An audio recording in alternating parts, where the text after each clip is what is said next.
جی ناظرین، میرا نام معاذ ہے اور میں آسٹریلیا میں مقیم ایک پروفیشنل ہوں۔ آج کی ویڈیو بنانے کا مقصد کچھ یوں ہے کہ کئی لوگوں نے مجھ سے ایک سوال پوچھا ہے آسٹریلیا کے اندر رینٹل کرائسس کے بارے میں۔ یہ مینلی دو شہروں کا کنسرن ہے، سڈنی اور میلبرن، جو سب سے بڑے ٹو سٹیز ہیں۔ اب کوشچن یہ ہے کہ فرسٹ آف آل کیا یہ ہو رہا ہے، اور سیکنڈلی اگر ہو رہا ہے تو اس کی ریزنز کیا ہیں۔ سٹارٹ کرتے ہیں یہ ہے کیا۔ پچھلے کچھ مہینوں میں آسٹریلیا میں جو دو بڑے شہر ہیں سڈنی اور میلبرن، اس میں رینٹ کافی تیزی سے انکریز کی۔ بعد میں اس پہ ویڈیو اس لیے بنا رہا ہوں کیونکہ میسج کر کر کے میری انگلیاں ٹوٹ گئی ہیں اور میں زیادہ رپلائی نہیں کر سکتا، تو میں نے کہا اس پہ ایک ویڈیو بناتے ہیں تاکہ ساروں کو سمجھ آ جائے۔ اچھا، پہلے یہ دیکھتے ہیں کہ ہوا کیا۔ آسٹریلیا میں بارڈرز بند تھے کووڈ کے دوران اور کافی لوگ ڈفرینٹ کنٹریز سے یہاں نہیں آ سکتے تھے۔ پرماننٹ ریزیڈنٹس اور سٹیزنز آ سکتے تھے لیکن نئی مائگریشن نہیں ہو رہی تھی۔ کنسٹرکشن سلو تھی اور اکنامکس کا ایک بیسک پرنسپل ہے ڈیمانڈ اور سپلائی کے حساب سے جو ہوتی ہے چیزوں کی پرائسز ایڈجسٹ ہوتی ہیں، بے شک وہ رینٹ ہوں یا گھروں کی قیمتیں۔ جیسے ہی بارڈرز کھلے لوگ مکھیوں کی طرح آئے، صحیح ہے، اور جیسے ہی وہ لوگ انٹر ہوئے ان کو گھر چاہیے۔ انفلیشن آج کل پوری دنیا میں عروج پہ ہے۔ اس کی کیا وجوہات ہیں وہ ایک بہت لمبا ٹاپک ہے، اس پہ میں نے ایک ویڈیو بھی بنائی ہے کہ انفلیشن ہوتی کیوں ہے، لیکن بات سمجھنے کی یہ ہے کہ لوگ اپنی رینٹ جو ہے وہ بچانے کے لیے گھر چینج کرنے لگ گئے جو لوکلز ہیں۔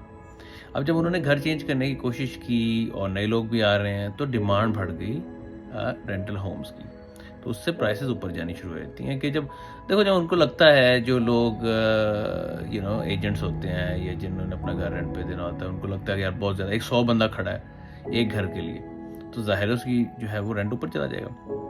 بلکہ میں نے تو یہ بھی سنا ہے کئی لوگ کہہ رہے تھے کہ یار ہم سے $100 ہفتے کا ایکسٹرا لے لو اور ہمیں جو ہے گھر دے دو، اس طرح کی چیزیں بھی چل رہی ہیں۔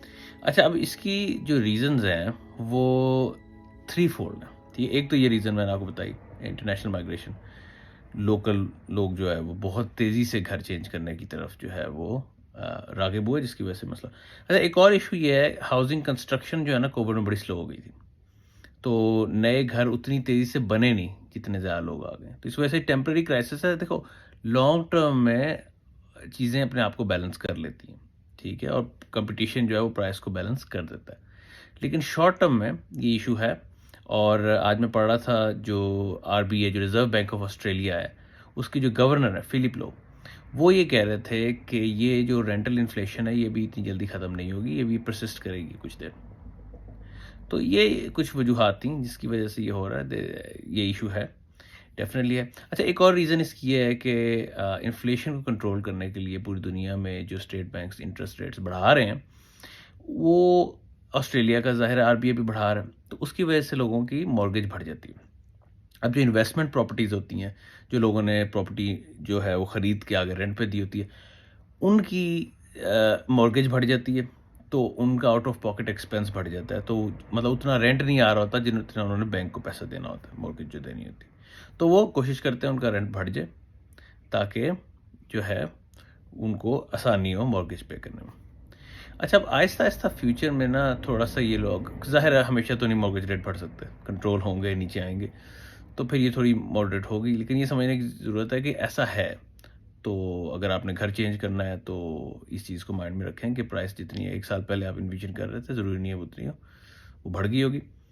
اور اگر آپ کا اس کے ریلیٹڈ کوئی اور سوال ہے تو مجھے بتائیں۔ بہت شکریہ سننے کا، میرا نام معاذ ہے اور اپنا خیال رکھیے گا۔